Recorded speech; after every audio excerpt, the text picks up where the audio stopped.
I territori di Sicilia e Malta assieme per la creazione entro 30 mesi di un centro di ricerca per la sostenibilità ambientale, un obiettivo abbastanza interessante.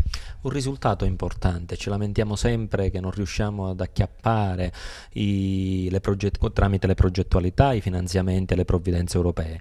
Noi abbiamo presentato un progetto, noi siamo partner come Camera di Commercio di questa progettualità, questa è stata finanziata, il risultato è un risultato che ci inorgoglisce. Il centro di ricerca avrà sede proprio presso la Camera di Commercio di Agrigento, è un progetto trasfrontaliero, ne fanno parte l'assessorato territorio e ambiente e è una lunga sfilza di enti pubblici non solo italiani ma anche maltesi. Energie sostenibili, riciclo, e si inserisce nel filone che la Camera di Commercio da diversi anni segue, proprio la Camera di Commercio di Agrigento, quella della Green Economy.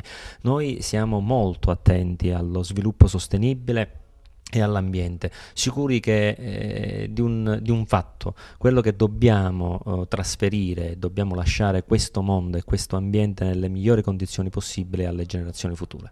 Questo progetto fa parte di un pacchetto generale che è clima-energia in pratica. Beh, diciamo che noi andiamo a certificare il risparmio energetico negli edifici per civile abitazione o anche per edifici industriali.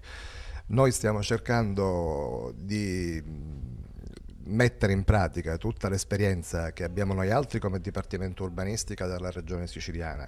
1.200.000 euro circa verranno impiegati sulla provincia di Agrigento. Camera di Commercio partner qualificato in quanto punto di riferimento anche per le piccole e medie imprese e le aziende che poi si serviranno di questi due centri di ricerca che noi stiamo andando a realizzare.